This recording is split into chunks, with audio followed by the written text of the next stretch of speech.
네, 안녕하세요. 저는 회사를 22년도에 퇴사를 하고 현재는 작은 사진관을 운영하고 있는 자영업 3년차입니다.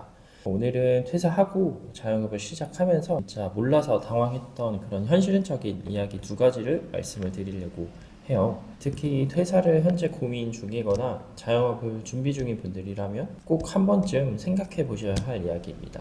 이건 제가 직접 겪은 경험담이고 퇴사 전에 정말 알았더라면 좋았을 만한 내용들로 추려봤습니다. 그럼 바로 시작하도록 하겠습니다. 우선 첫 번째로는 퇴직 처리가 된 다음 날부터 직장 가입자에서 바로 지역 가입자로 바뀝니다.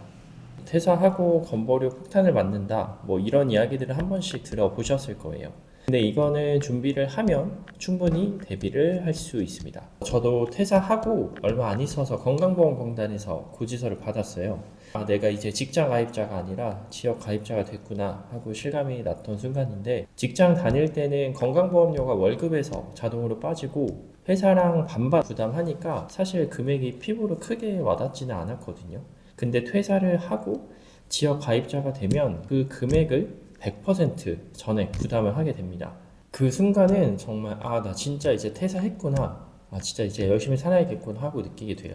근데 더 큰 문제는 지역가입자 건강보험료는 소득만 가지고 산정하지는 않거든요. 건강보험공단은 지역가입자의 보험료를 산정을 할 때 소득이랑 재산, 그 자동차, 이자와 배당을 포함한 모든 금융자산까지 반영을 해서 보험료를 매깁니다. 저도 처음에는 이거를 몰랐어요. 근데 내가 뭐 자산이 많은 것도 아니고 왜 이렇게 보험료가 많이 나오지 싶었는데, 집 한 채 갖고 있어도 그게 그대로 이제 부가 대상에 포함이 되고 통장 잔고, 뭐 주식 평가액, 뭐 예금 이자까지도 보험료 산정이 들어가더라고요. 이렇게 재산 기준으로 정기적으로 보험료가 부과되면 사실 자영업 초기에는 정말 부담이 클 수밖에 없습니다. 그래서 몇 가지 건강보험에 대한 팁을 좀 알려드릴게요. 이거는 준비를 하시면 충분히 대응이 가능합니다. 우선 첫 번째는 임의 계속 가입 제도를 이용하는 겁니다. 퇴사 후 2개월 안에 신청을 하면 직장 가입자 수준의 보험료를 3년간 유지를 할 수 있거든요. 저도 이걸 초반에 신청을 해서 그나마 조금 완충이 됐습니다. 그리고 지역 가입자로 했을 때와 임의 계속 가입을 했을 때 두 개의 보험료를 비교를 해서 선택을 하시면 됩니다. 그 두 번째는 배우자 명의로 재산을 분산을 하는 건데요. 만약에 배우자가 있으시고 그 배우자가 직장 가입자라면 퇴사 전에 집이나 금융자산 일부를 배우자 명의로 옮겨놓는 그런 방법도 있어요. 그렇게 하면 그 재산이 지역 가입자인 내 건강보험료 산정에서는 제외될 수 있거든요. 그래서 내 명의로 된 그런 일부 재산들은 직장 가입자로 가입된 배우자의 명의로 꼭 돌릴 필요가 있습니다. 사실 이게 가장 중요한 부분인 것 같아요. 재산을 분산해 놓는 거. 만약에 단독 명의로 되어 있으면 공동 명의로 하셔서 재산을 조금 분산시키셔도 되고, 아니면 배우자 단독 명의로 아예 돌려서 보험료 산정에서 빠지게 할 수도 있습니다. 그리고 이제 필수 사항 중에 이제 두 번째입니다. 두 번째는 대출이에요. 대출은 정말 받을 수 있을 때 받아두는 게 전략입니다. 결론부터 말씀을 드리면 대출은 회사 다닐 때, 그러니까 즉 직장인일 때 받아두는 게 훨씬 유리합니다. 저는 다행히 회사 다닐 때 주택담보대출이랑 신용대출을 일부 받아놨어요. 당시엔 필요 없을 수 있겠다고 생각을 했는데 이게 자영업을 시작하고 나서 정말 큰 도움이 됐거든요. 그리고 제가 최근에 느낀 게 뭐가 있냐면, 기존에 가지고 있던 아파트 대출을 대환을 하려고 은행을 갔는데 이제 7월 달부터 3단계 DSR 규제가 본격 시행이 되잖아요. 그래서 그 전에 좀 미리 움직여야겠다라고 생각을 해서 은행을 갔는데, 근데 문제가 좀 생겼어요. 소득금액 증명원을 떼봤더니 제가 실제로 벌고 있는 돈이랑 전혀 다른 숫자가 찍혀 있더라고요. 사업자 입장에서 보면 내가 실제로 벌고 있는 금액하고 은행이 소득으로 인정해주는 금액은 완전히 다르더라고요. 매출 부분에서 실제로 소득으로 인정이 되는 건 겨우 매출의 한 10%에서 한 20% 정도밖에 안 됩니다. 이걸 기준으로 연봉을 환산을 하면 정말 말도 안 되고 택도 없는 수준이에요.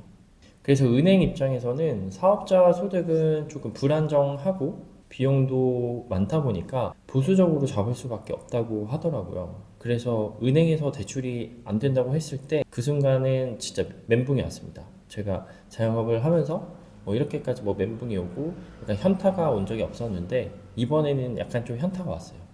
아, 내가 이만큼 또 일했고 그래도 돈도 나름 잘 벌고 있었는데 자영업자라는 이유만으로 이렇게밖에 인정을 못 받는구나.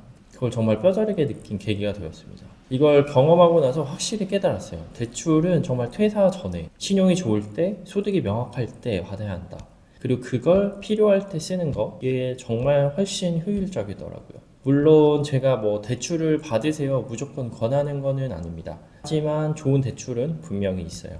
예를 들어서 주담대나 뭐 자산의 증식을 위해 활용하는 용도의 대출은 좋은 대출이거든요. 문제는 이런 좋은 대출은 직장 다닐 때 훨씬 유리한 조건으로 받을 수 있다는 거예요.